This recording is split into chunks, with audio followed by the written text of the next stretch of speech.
morning. Today we're going to see what is a unit fraction. The word unit. What does it come to your mind when you hear the word unit? It comes to me the number 1. And that is probably what you thought about too. And 1 means that you take only 1. When we have unit fractions, we have the number 1 as the numerator.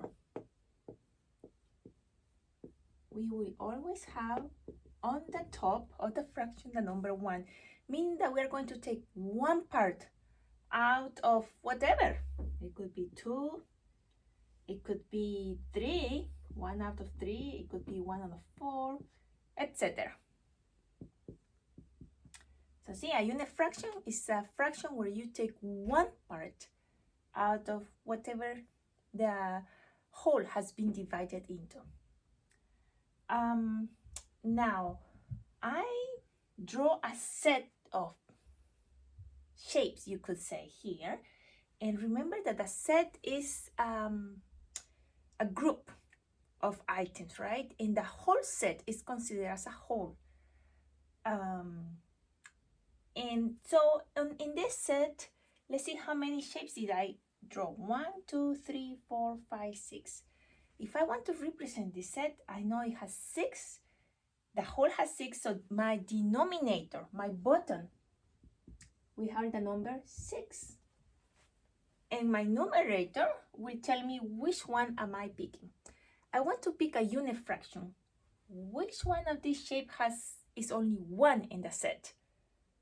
So let me see.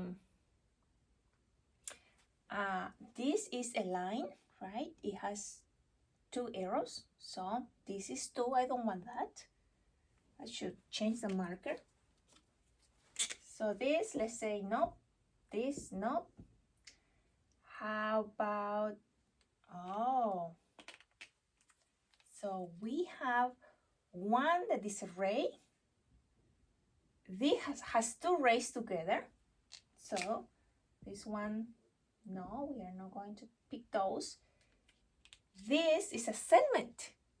It doesn't have any arrow. It's just a part of a line.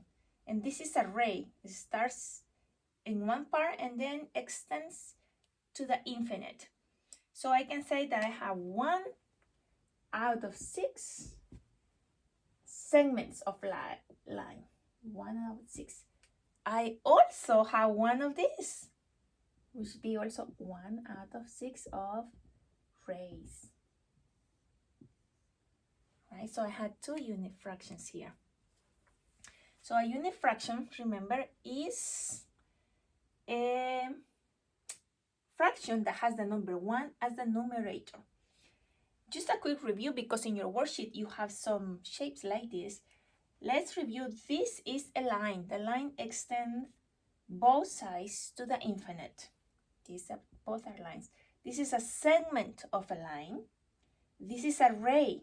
It's just one part. Stars, it has a start beginning, but it doesn't have an ending. And this is 2 rays put together. And if you put 2 rays together with a common vertex, you get an angle here, right? You get an angle there. That will help you do the first part of your worksheet today. Number 9 in your worksheet says, draw 3 different ways to represent the fraction 3/4. Look at the fraction. The bottom tells me how many parts the whole has been divided. Since it is a set, I know it doesn't have to be the same shape. I can use different shapes. And I need to grab 3 of those.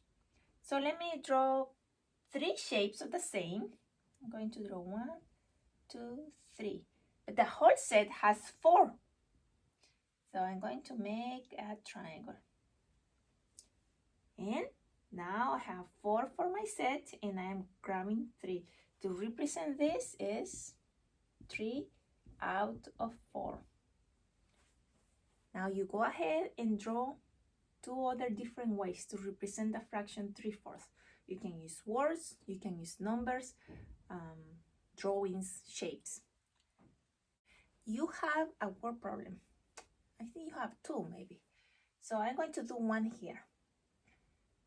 Some students, says number 12 in your worksheet, chose pizza for lunch. Now, Sam and Harry chose cheese pizza. Michaela, Brittany, and Teddy chose pepperoni. And Marcos and Tina chose veggie. The question is, what's the fraction that did not choose pepperoni? So let's start by saying how many persons do we have? What's our whole here? What's our denominator, the bottom of our fraction? Let's see how many persons are in this set. We have Sam, Harry, 2, 3, Michaela, 4, 5, 6, 7. So my set has 7 students. And of this, how many chose pepperoni? Michaela, Brittany, and Teddy, 3. So this would be my fraction to represent those who chose pepperoni. 3 out of 7 chose pepperoni. But that's not my question. My question is, what fraction did not choose pepperoni? Since I know that 3 chose pepperoni, I am only missing 4. The total is 7. So 7 students chose pepperoni, and I take away the 3. 7 students, are the total. But 3 of those chose pepperoni. So let me take away those 3, and I am left with only 4 students. 4 did not choose pepperoni. To represent that set, I was going to say 4 out of 7 did not choose pepperoni. How do you know? Because this is the difference with the ones that did choose. You just subtract it, right? Those that did choose pepperoni to find those that did not choose pepperoni. And now you can complete your worksheet and handle it to your staff.